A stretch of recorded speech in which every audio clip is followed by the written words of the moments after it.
Hello दोस्तों, Rana classes में आपका स्वागत है। तो आज मैं आपको फिर से BSSC CGL 3 वैकेंसी के बारे में बताऊंगा, उसी से रिलेटेड बताऊंगा। तो इस वीडियो को शुरू से अंत तक देखें, पसंद आने पर लाइक, नए लोग सब्सक्राइब करना ना भूले। तो आज मैं आपको BSSC CGL 3 का इस विषय से कितने प्रश्न आएंगे, आने की संभावना, पिछले परीक्षाओं में कितने प्रश्न पूछे गए थे, उसके बारे में बताऊंगा। तो इस वीडियो को अंत तक जरूर देखें। सबसे पहली बात, जैसे ही आप देखे होंगे कि BSSC CGL 3 वैकेंसी आई है, तब से पहले क्या था कि BSSC CGL 3 वैकेंसी नहीं आई थी, तब से न्यूज या आने की संभावना या कुछ बताना, तो किसी बहुत कम चैनल थे जो बताते थे, और कुछ चैनल थे, लेकिन बहुत सारे चैनल इसलिए डरते थे कि अगर मैं कह दूं कि इस 1 महीने के अंदर आएगा, 2 महीने के अंदर आएगा, अगर अखबारों को छोड़कर अखबार वाले आए, अखबार में दिया है, तब तो लोग बोलते ही थे, लेकिन किसी की हिम्मत नहीं। क्यों? क्योंकि उनको सुनना पड़ता था कि आप है जो कि झूठ मूठ का बरगला रहे हैं। मुझे भी लगभग 3 से 4 साल में, लेकिन मैंने कभी भी बंद नहीं किया। बहुत सारे लोग बोले आप है जो कि विज्ञापन आने के बाद बोले, लेकिन मैंने कहा कि अगर मैं सूचना अगर उन लोगों को नहीं बताऊंगा कि कब तक संभावना, जो भी हलचले हैं निकालना फाइनली उन्हीं को था, जो भी हलचले हो मैंने आप लोगों को, क्योंकि पर्सनली मुझे कोई लेना देना नहीं है, ना ही तो मेरे परिवार को किसी को परीक्षा देना है, ना किसी का आशा है। बस मुझे था कि मेरे पास अगर कोई सूचना आती है, चाहे हलचल हुई है, किस तैयारी की जा रही है या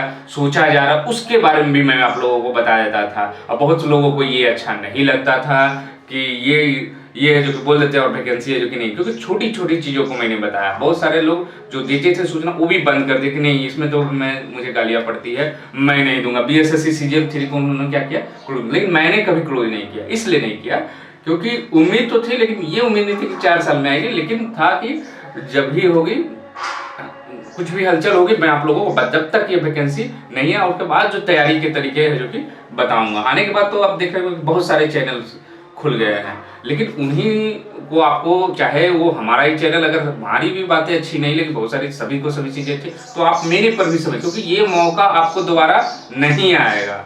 और जो है बहुत सारे ऐसे लोग हैं जो CGL 1 या 2 कुछ नहीं दिए हैं, उनको या खुद भी कभी क्वालिफाई नहीं किए हैं, लेकिन फिर भी मान लीजिए वो पढ़ा रहे हैं तो अच्छी बात है, लेकिन जो उनको बिल्कुल अनुभव, खुद से कुछ बता रहे हैं कि पहले ये हुआ था, ऐसे होता है, वैसे होता है, तो उनके चक्कर में बिल्कुल ना फंसे, नहीं तो आप फंसेंगे, आपको नुकसान होगा। उनको नुकसान नहीं होगा, हमें नुकसान नहीं होगा। अगर मेरी बातें अच्छी नहीं लगी, फिर भी आप मेरी बातें सुन रहे तो आपको नुकसान होगा, क्योंकि समय तो आपको, परीक्षा की तिथि जहाँ तक बात है तो वो मैं क्लियर कर देता हूँ कि जो जुलाई वाला मैं कल ही कहा कि एकदम बिल्कुल ही गलत है।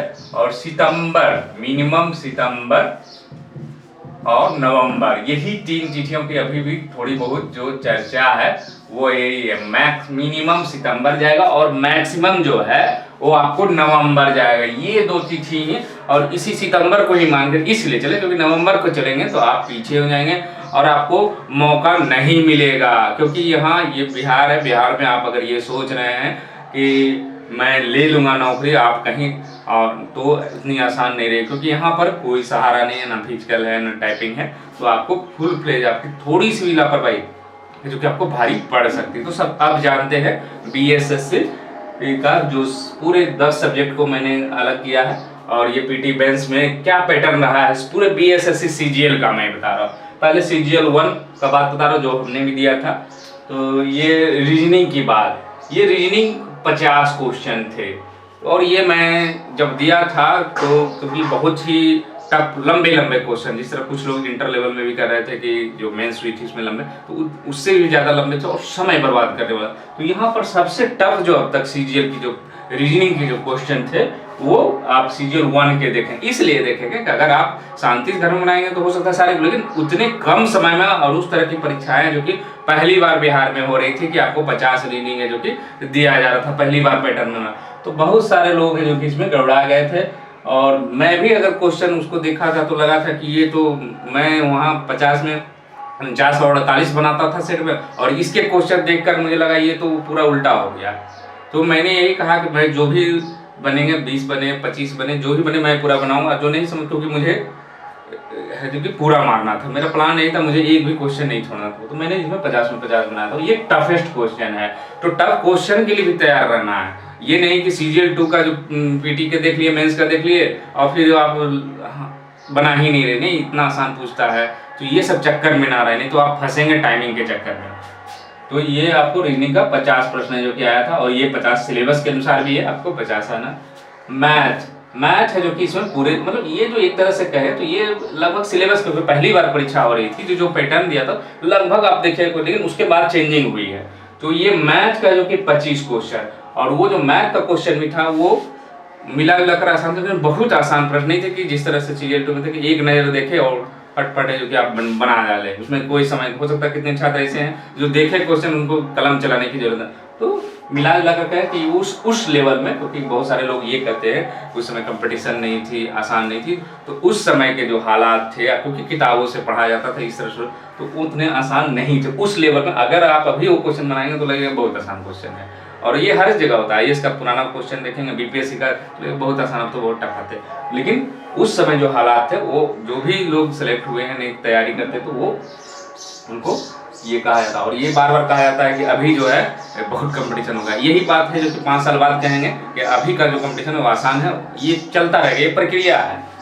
लेकिन तैयारी तो आपको हर समय जो कि पहले भी लोग किए थे और अभी भी किए थे। तो ये 25 मैथ के प्रश्न है आएंगे। साइंस के 25 प्रश्न, जो 50-50 जो है 25 प्रश्न है जो कि, और इसमें जो कि सारे मिक्स रहेंगे आपको। और इसमें जो क्वेश्चन है आपको सिलेबस में आपने देखा होगा कि समसामयिक है, मुद्रा है, बहुत सारे क्वेश्चन है जो कि इसमें मैथ आया।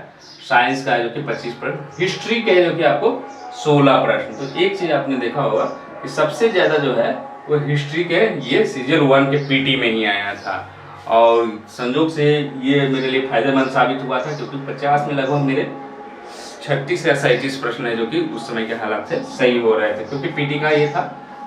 उसके बाद है जो कि जियो है जो कि 8 प्रश्न थे। जियो कितने थे? ये 8 प्रश्न थे।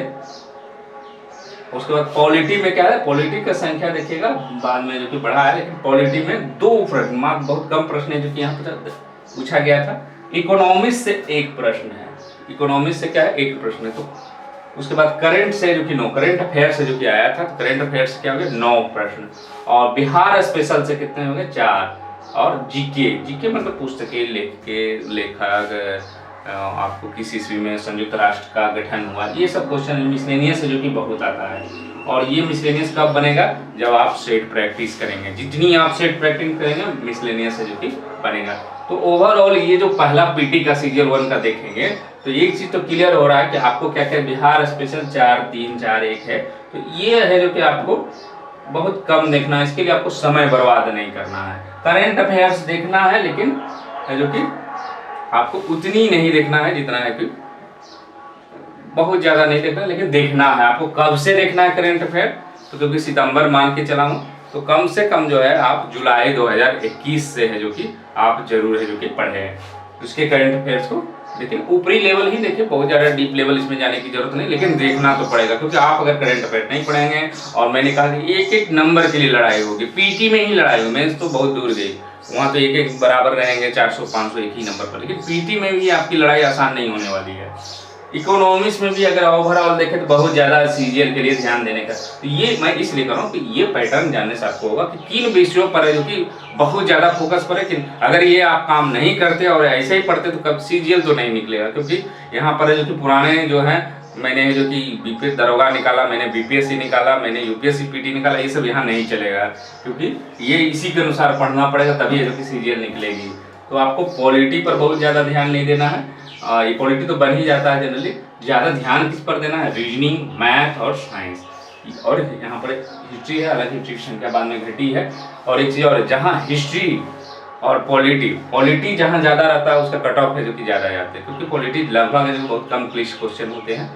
तो यहाँ पर आप देख रहे हैं GK बिहार स्पेशल को ध्यान नहीं देना है, करंट अफेयर्स पर बहुत मतलब ऊपरी लेवल पर ही ध्यान देना है, लेकिन बहुत डीप नहीं जाना है।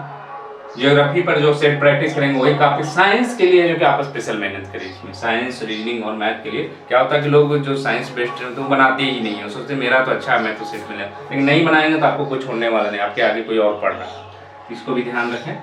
तो इन चीज़ों में जो कि सबसे ज़्यादा रीजनिंग में देना, मैथ में देना, साइंस में देना, उसके बाद जो देना है सबसे ज़्यादा ध्यान वो करेंट अफेयर्स पर देना, बाकी सब आप सेट में मार लेंगे, आपको स्पेशल इसमें समय बर्बाद करने की जरूरत नहीं है। उसी तरह अगर आप मेंस में देखें तो ये रीजनिंग है जो कि यहाँ घट गई है, क्योंकि एक पैटर्न पर ये नहीं रहता है परीक्षा में कि 50 एकदम सेट दे दिए, उसके बाद देखेंगे कि जो सिलेबस है, जो पैटर्न है कि 50 वो चेंजिंग होना शुरू है। 44 है जो कि यहाँ पर है, जो कि आपको रीजनिंग आए हैं। मैथ्स में जो कि यहाँ घटी है, तो अगर ये देखेंगे जनरली आप देखेंगे 50 25 75 होना चाहिए, यही सिलेबस में, लेकिन यहाँ पर क्या 44 10 54 5 59 ही क्वेश्चन है। मतलब मैथ और रीजनिंग वाले को मेंस में यहाँ है जो कि नुकसान है जो कि हो गया। जिनके जीके थे अच्छे थे उसमें जो कि फायदा हुआ। तो मेरा भी यही था कि मैं प्रैक्टिस भले ही किया था, लेकिन जितना कम रहे तो मैं भी इसका फायदा उठाया था। ये मैथ और रीजनिंग कम रहने से मुझे भी फायदा हुआ और रैंकिंग में मुझे फायदा हुआ कि टॉप 100 के अंदर मैंने आ गया। इसका कारण था मैं जो कि सबसे पहले मैथ और रीजनिंग ही बनाता था। मेरी जो पॉलिसी थी क्योंकि बाद में जो कि दिमाग काम करना कि जोड़ घटाना कभी कभी लंबा पढ़ने का मन ही नहीं करता, तो मैं भी पहले मैथ और रीजनिंग खोज कर बनाता था कि पहले वही बनाऊंगा, उसके बाद ही जीके तो था कि तुरंत में बना लेता।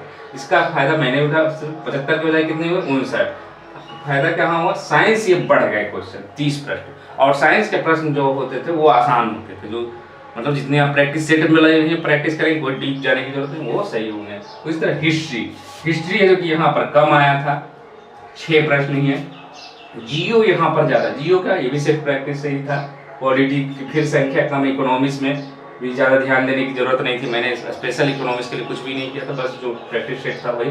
करंट अफेयर्स एक फैक्टर था, लेकिन ऐसे करंट अफेयर्स थे जो बनने लायक थे। उसके बाद 3 है जो कि बिहार स्पेशल क्योंकि मैं इसमें नहीं देखता था, क्योंकि इसलिए नहीं देखता था क्योंकि जानता था कि इससे कोई इफेक्ट पड़ने वाला नहीं है, क्योंकि ऊपरी लेवल पूछा जाएगा तो आसानी से जो कि। और 20 ये जो मिसलेनियस 20 है, ये भी है जो कि आपको सेट प्रैक्टिस, मतलब यही ओवरऑल आप समझ में आ रहा है। बार बार कर रहा हूँ कि इकोनॉमिक्स, पॉलिटी और बिहार स्पेशल, ये तीनों विषय पर बिल्कुल आपको फोकस नहीं देना। एकदम हल्का वो तो सेट बनाएंगे तो ऐसे भी हो जाएगा, लेकिन और सब विषयों में थोड़ी बहुत, और ये तीनों विषय आपका प्राइम है। ये जो तीनों विषय 1 2 3, इसमें अगर आप लापरवाही बरतते तो आपके सीधे रिजल्ट नहीं। आप जीके में कितने भी प्रांगत क्यों ना हो, करंट अफेयर आप कितने भी कर लियो, लेकिन मैथ रीजनिंग और जीके आपने प्रैक्टिस नहीं किया है तो आपके रिजल्ट नहीं होगा, बल्कि आप एकदम प्रांगत है, एकदम एक भी गलत। लेकिन वहाँ पर अगर एक भी मिस कर दी, जिस तरह सीरियल 2 में हुआ, बहुत सारे लोग मिस ही नहीं किए थे, जितने क्वेश्चन थे वो सारे बना दिए थे जो फाइनली सिलेक्शन हुए। तो ये आपको मेंस का पीटी का फिर यहाँ हालात देखते हैं फिर से तुलनात्मक। तो ये 50 प्रश्न है जो कि यहाँ भी आया था, ये भी फॉलो किया गया। लेकिन यहाँ पर मैथ्स की संख्या जो कि पीटी में सीरियल 2 की जो पीटी हुई थी वो 2 पाली में हुई थी, और यहाँ भी हो सकता है 2 से अधिक पालियां भी हो सकती है, 3 पाली 4 पाली, 2 दिन हुई थी, अलग अलग दिनों हुई थी। एक 16 तारीख को ये जो हुई थी आपको 16/2/2015, और ये कब हुई थी 23/2/2015, मतलब एक सप्ताह के अंदर। इस तरह भी उम्मीद हो क्योंकि ऑफलाइन ही परीक्षा होगी, तो ये आपको दो चरणों में हो सकती है, या 3-4 चरणों में एसएससी जो लेती है उसके अनुसार भी हो सकती है।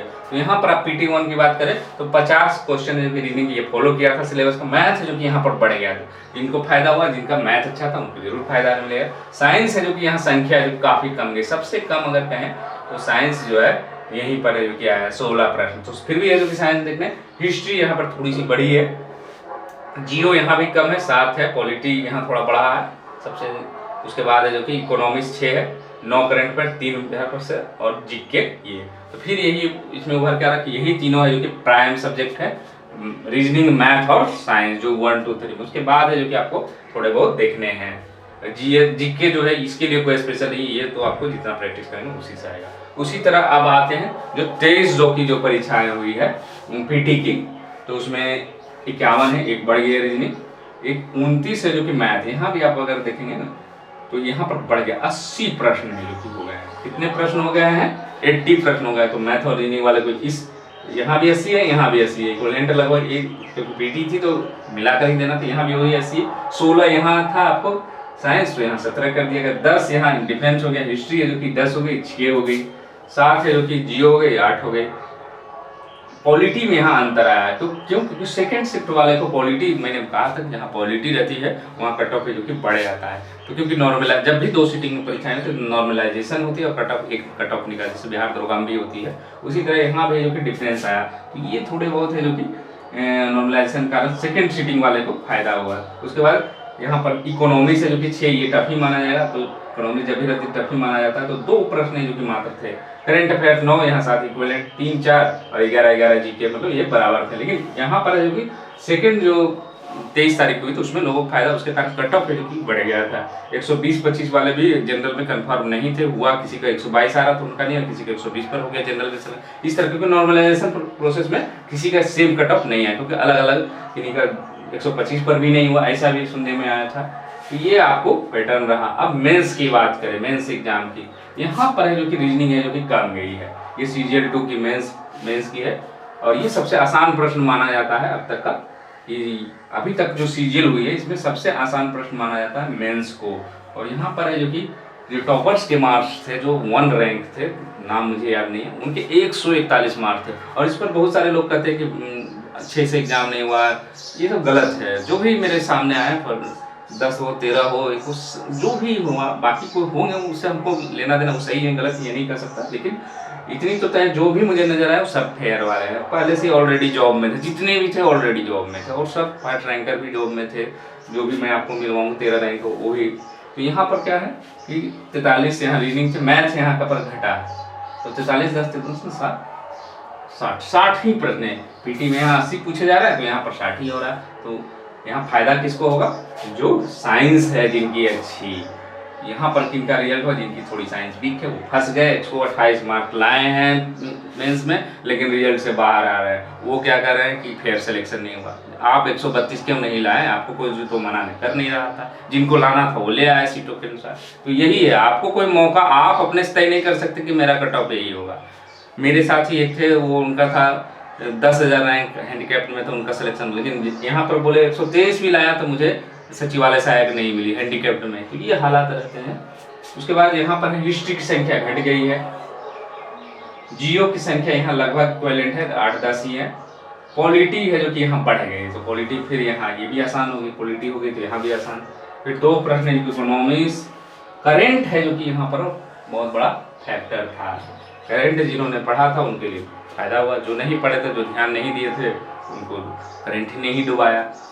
उसके बाद बिहार स्पेशल को कोई मतलब नहीं, और GK तो नॉर्मल मुद्रा पुस्तकें, लोक गायन, यही सब प्रश्न है जो कि रहते। तो ये ओवरऑल सिलेबस बताने का मकसद यही है कि आपको है जो कि किन विषयों पर है जो कि ज़्यादा फोकस करना है, किन विषयों पर कम करना है। तो मैंने बता दिया कि सबसे कम फोकस करना बिहार। बहुत सारे लोग अभी बिहार स्पेशल का बुक्स पूछ रहे थे, और कई जगह आपको बताएंगे BSSC CGL की तैयारी करने वाले, यूट्यूब हो, फेसबुक हो, बिहार स्पेशल की भी बुक ले लो। आप तो पूरी समय बर्बाद करें। बहुत सारे तो कहेंगे हिंदी का भी परीक्षा वुमेंस में अभी से तैयारी करें, ये सब चक्कर में ना, क्योंकि आपको समय नहीं देने वाला BSSC। सितंबर महीने मिनिमम का है, नवंबर तक जो कि ले लेगी वो परीक्षा, मैक्सिमम नवंबर, तो सितंबर को ही टारगेट करें। तो ये जो है आपको पूरा आपने देखा कि पूरा प्रोफार्मा है किस विषय पर। तो मैंने बिहार स्पेशल बताया, और इकोनॉमिक्स, और बिहार स्पेशल, इकोनॉमिक्स और जियो पॉलिटी, ये सब पर विशेष ध्यान। मतलब स्पेशल ये नहीं कि आप अभी जो कि NCERT पढ़ते अच्छी बात है, लेकिन इसके लिए आप अभी से घुस जाएं, क्योंकि आपको समय तो दे नहीं रहा। और कौन आगे हो जाएंगे जब आप पूरी बुक्स से पढ़ना भी शुरू करेंगे, क्योंकि आपकी वैकेंसी आ गई है। तो जो लोग सेट प्रैक्टिस वो आगे क्यों निकल जाएंगे? क्योंकि उनकी गलतियां सुधार हो। आप क्या है कि डीप, हाँ वो उनके लिए नया है NCERT, जो एकदम नए है, जो आप तैयारी रिजल्ट ला रहे हैं, तो आप पूरे डीप में पढ़कर, अब ये नहीं कि हिस्ट्री का, ज्योग्राफी का बुक पढ़ना शुरू कर दिए, पूरा डीप पढ़ना, तो इससे कोई फायदा आपको नहीं होगा। बहुत ज़्यादा करना, आप पूरा सेट प्रैक्टिस करें, मैथ रीजनिंग का करें, जो आप नहीं करते होंगे। ज़्यादातर लोग, कुछ लोगों का अच्छी है जो करते हैं, जिनकी अच्छी नहीं है तो बिल्कुल ही नहीं करते, मैं बना लूँगा परीक्षा में, उससे पहले 10 दिन कर लूँगा। तो ये सब जो कि होता है, और उसी कारण रिजल्ट से बाहर होते हैं। तो ये आपने देखा पूरा जितनी भी CGL की परीक्षाएँ हैं उसकी जो कि ये पूरा डाटा था। और उम्मीद है कि आपको वीडियो अच्छा लगा हो, और इससे संबंधित क्वेरी होगा तो आप कमेंट बॉक्स में लिखें। अगर कमेंट बॉक्स में मैं जवाब नहीं दे पा रहा हूँ तो कभी न कभी वीडियो बनाऊंगा, उसमें सारे आपके कमेंट्स बताऊंगा। और बहुत सारे लोग मुझे कॉल्स करते हैं, जैसे कल संडे था, परसों था, कर रहे थे, सही बात है, छुट्टी थी बिहार से, मैं परेशान था क्योंकि मैं ऑलरेडी दोनों दिन ऑफिस में था, इसीलिए मैं किसी का फ़ोन पिकअप नहीं किया, किसी एक आध दो का कभी फुर्सत मिली तो कर लिया। तो आप लोग हैं जो कम से कम एक चीज़ तो जरूर कर सकते हैं कि आप लोग 10 बजे से लेकर शाम को 5 बजे तक ना करें। बहुत सारे कॉल्स आते रहते, फिर लास्ट में क्या होता है उस चीज़ में जो कि मुझे बंद करना पड़ता। तो आप लोग इस चीज़ का ध्यान रखें, क्योंकि मैं भी ऑफिस में होता हूँ। तो कम से कम 10 से 5 जो है, मान लिया रास्ते में आ रहा हूँ तो उठा सकता हूँ, लेकिन 10 से 5 ना करें, ये गलत भी है। मैं आपको फ़ोन नहीं उठा सकता, और अगर कुछ लिखना है तो व्हाट्सएप पर लिख दे, मैसेज में कर दे, या कमेंट में लिख दे। मैं भले ही हो सकता है आपको 1-2 दिन लग जाए समय, लेकिन कभी ना कभी जो मैं आपको पूरे क्वेश्चन का रिप्लाई जरूर दूंगा, चाहे वीडियो में ही दूंगा। या फिर बाद में कभी मुझे मौका मिला तो मैं सारे कमेंट्स का जवाब दूंगा। तो आप लोग परेशान नहीं होना, व्हाट्सएप पर भी मेरे बहुत सारे अभी भी आए हुए हैं, लेकिन जैसे ही फुर्सत मिले इसी के साथ